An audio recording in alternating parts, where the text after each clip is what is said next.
የዲጂታል ኢትዮጵያ 2030 ስትራቴጂ ቀርጸን ወደ ስራ ከገባን አንድ 2 ወራት ያህል ይሆነናል።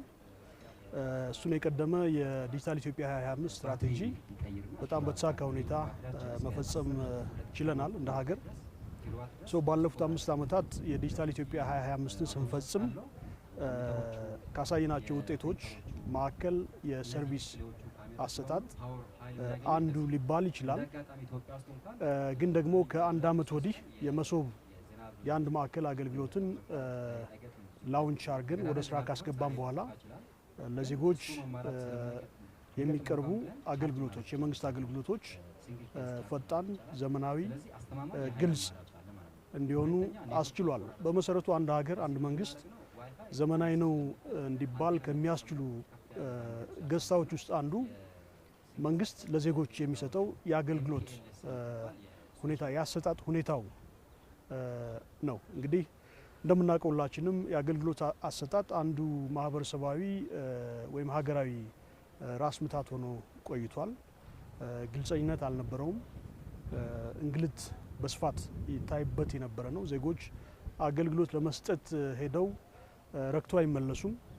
ብዙ ፈተናዎች፣ እንግልቶች ነበሩ። ይሄ አጠቃላይ ዘመናዊ የማህበራዊ ኢኮኖሚ እንዳንገነባ ከሚጎትቱን የተለያዩ ምክንያቶች ውስጥ አንዱና ጉልህ ተብሎ ሊጠቀስ ይችላል።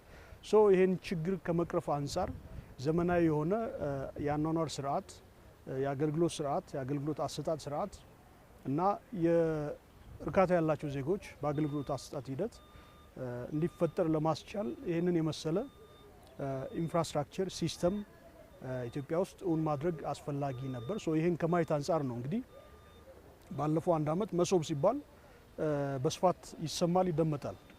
መሶብ የአንድ ማዕከል አገልግሎት እዚህም እዛም በየተቋሙ የተበተኑ አገልግሎቶችን ወደ አንድ ማዕከል አምጥቶ ዜጎች እንግልት ሳይገጥማቸው በአንድ ቦታ በርከት ያሉ አገልግሎቶችን አግኝተው እንደሄዱ ነው። ይሄ ሲሆን እዚህም እዛም አይሄዱም፣ ጊዜ ይቆጥባሉ ማለት ነው። ግልጸኝነት ባለበት ሁኔታ አገልግሎት ያገኛሉ። ለሌላ አስገዳጅ የሆኑ እንግልቶች አይዳረጉም፣ አይበዘበዙም ማለት ነው። ፍጥነት አለው፣ ግልጸኝነት አለው፣ ጥራት አለው፣ እርካታን ይጨምራል። አጠቃላይ የመንግስት የስራ ሂደትን ያፋጥናል። ይሄ ተደማምሮ እነዚህ ጉዳዮች የተሻለ ኢኮኖሚ ግንባታ ውስጥ እንድንገባ ያስችላል ማለት ነው ዞሮ እና መሪ ስትራቴጂ ተቀርጾ ወደ ስራ ከገባ በኋላ በርካታ ስራዎች እያየን ነው። የዲጂታል አይዲ ለምሳሌ አንዱ እና ፒላር ከሚባሉ ክንውኖች ውስጥ አንዱ ነው። እሱ ሁሉ ወደዚህ ኢንተግሬት ተደርጎ የተለያዩ እንዳልኩት የተበታተኑ አገልግሎቶች በአንድ ቦታ ላይ መሰጠት ሲችሉ ምንዛሪያቸው ብዙ ነው የሚሆነው። በአንድ ዓመት ውስጥ አዲስ አበባ የተጀመረው የመሶብ አንድ ማዕከል አገልግሎት ወደ ክልሎች እስከ ዞን እስከ ወረዳ ወርዶ ለዜጎች አገልግሎትን ለማድረስ እየተቻለ ነው። ግን ደግሞ ሰፊ ሀገር ነው፣ ብዙ ስራዎች ያሉብን። የመጣንበት መንገድ ዲጂታል ኢትዮጵያን ከማሳካት አንጻር ብዙ ምርታ የታየበት ቢሆንም ገና ረጅም ጉዞ እንድንሄድ ይጠበቃል። እንደ ሀገር ገና ነው፣ በርካታ ስራዎች ይጠብቁናል። እነሱን መልክ ለማስያዝ ይሄ ዛሬ ያየነው የተንቀሳቃሽ የአንድ ማዕከል አገልግሎት መስጫ አውቶቡስ ነው። እንደምታዩት ዘመናዊ አውቶቡስ ነው።